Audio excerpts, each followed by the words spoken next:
사사기 20장 1절에서 16절 말씀입니다.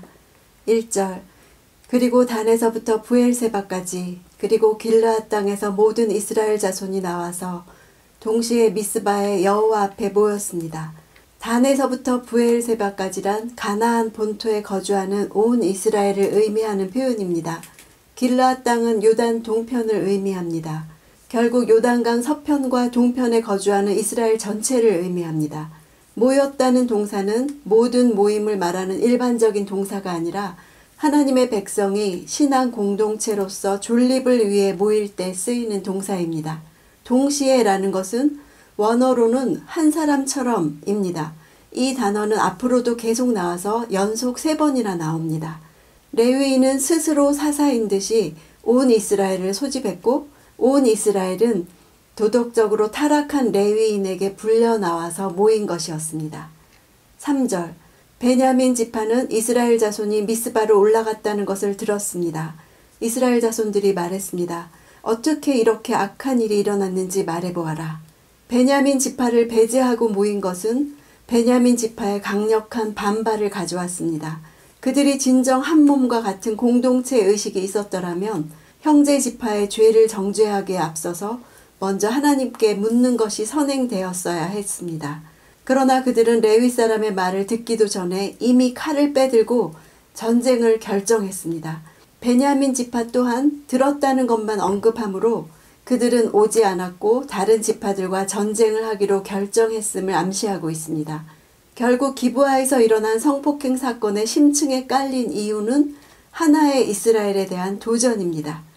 5절 밤중에 기브아 사람들이 나를 공격하려 일어나서 집을 둘러쌌습니다. 그들은 나를 죽이려 했으며 내 첩을 능욕하여 결국 그녀를 죽게 했습니다.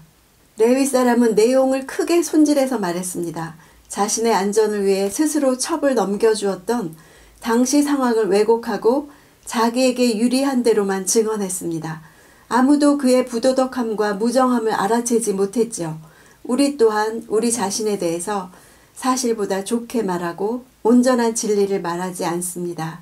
우리 또한 하나님의 이름을 부르면서도 세속화되어서 사는 것은 하나님의 다스림을 받지 않기 때문입니다. 그럴 때 나의 상태가 상상 이상으로 악하고 절박한 상태라는 것을 인식하는 것이 필요합니다. 7절 보십시오. 여러분 모두가 이스라엘 자손입니다. 여기서 의논하고 조언을 해주십시오. 의논하고 조언하는 것이 누구에 의해서 이루어집니까? 그들이 말하고 그들이 대답합니다. 각자 소견에 옳은 대로 찾은 길은 모두에게 큰 실패를 가져오는 일이었습니다. 의논하고 조언할 권위는 어디에서 찾아야 하나요? 하나님이 주신 말씀 속에 우리가 분명하게 읽을 수 있는 하나님의 뜻이 있습니다. 하나님의 권위와 통치를 인정하는 것이 모두가 사는 길입니다. 8절 모든 백성들이 일제히 일어나 말했습니다. 우리 가운데 어느 누구도 자기의 천막으로 가지 않고 우리 가운데 어느 누구도 자기 집에 돌아가지 않을 것이요. 1절의 동시에와 같은 단어가 일제히입니다. 한 사람처럼 이런 뜻이죠. 일어나다 이 동사는 사사를 세울 때 사용된 용어입니다. 저자는 의도적으로 이스라엘 민족이 한 사람처럼 사사가 되었다는 풍자적인 의미로 표현합니다. 레위인이 보낸 사체 토막을 보고 의분에 차서 한 사람처럼 미스바에 모였던 이스라엘 백성들이 또 그의 말을 곧이곧대로 듣고 자기들 눈에 옳은 대로 판단해서 한 사람의 사사처럼 일제히 일어났다고 말합니다. 레위인의 말을 듣고 그들은 어떻게 반응했어야 할까요? 애통해했어야 하죠. 하나님의 백성이 이런 상황을 만난 것에 대해서 애통해했어야 합니다. 11절 그리하여 이스라엘 모든 사람들이 한마음이 돼 그 성읍을 치려고 모였습니다. 한마음이 돼 이 단어도 앞에 나온 동시에 일제히와 같은 단어입니다. 기브아 불량배들의 악한 행동에 대한 대책을 논의하기 위해서 모인 백성들의 생각과 행동의 일치를 보여주는 표현이 3번이나 쓰이고 있습니다. 모든 사람이 각기 자기 소견에 옳은 대로 행하던 사사시대에 한마음으로 대응했다는 것을 부각시키고 있는 것입니다. 그 상대가 이방 족속이 아니라 동족이라는 사실을 탄식하고 있는 것입니다.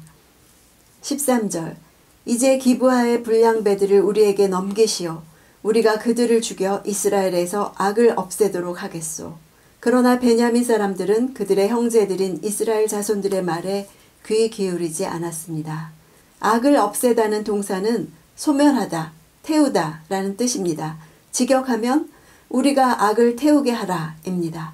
이스라엘은 전쟁하기에 앞서서 율법에 나와 있는 대로 평화를 제의했습니다. 신명기 20장 10절에 너희가 한 성을 공격하려고 행진할 때는 그곳 백성들에게 평화를 제의하라 이렇게 되어 있습니다. 베냐민 지파는 범죄를 인정하기는커녕 오히려 강하게 대적했습니다. 이스라엘 민족 전체를 생각함보다 자기 지파만을 생각했던 것입니다. 15절 그날 각 성읍에서 모인 베냐민 사람은 칼을 뽑아든 2만 6천 명 외에도 기브아 주민들이 700명이나 선별대에 모였습니다.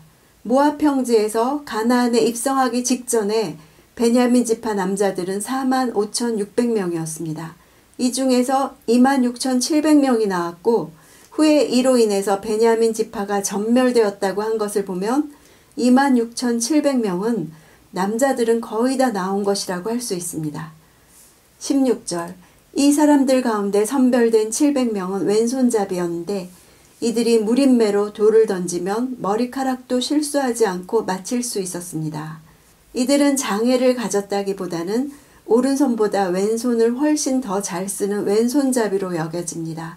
일반적으로 칼이나 창을 많이 사용하는 고대 전투에서 활이나 물매는 원거리에서 적을 공격할 수 있는 탁월한 무기였습니다. 베냐민이 숫자적으로 비교할 수 없는 열세인데도 불구하고 총회군과 맞서 싸우기를 주저하지 않았던 것은 이런 탁월한 능력을 가지고 있는 특수부대를 신뢰했기 때문인지도 모릅니다. 레위 사람들의 사명은 참된 믿음을 가르침으로 이스라엘의 영적 순결을 지키는 것이었습니다. 그들이 실패하자 그 결과로 배교와 우상숭배와 타락이 본물처럼 터졌습니다. 이 이야기 역시 한 타락한 레위인으로부터 시작했습니다. 그에게는 음행하고 남편을 떠난 여인을 다시 데려오는 호세아 같은 모습이 있었습니다. 호세아는 기브아 사건을 언급한 유일한 선지자였습니다. 그는 3번이나 기브아 사건을 언급했습니다. 그러나 이 레위인은 여인을 끝까지 보호하지 못했죠. 죄로부터 이스라엘을 보호할 책임이 있는 레위인이 흔들리자 그 사회 전체가 붕괴하게 되었고 국가의 생존을 위협하는 위기로 발전되었습니다. 구별되어야 할 레위인의 모습은 우리 자신에 대한 이야기입니다. 하나님과 올바른 관계를 맺고 있는가 하는 것은 삶에서 나타납니다. 내 죄에 대한 애통함이 있습니까? 내가 회개함으로 공동체를 보호할 수 있습니다. 오늘 내가 구별된 사람으로서 공동체 안에서 감당할 일은 어떤 일인지 묵상하는 시간이 되기 원합니다.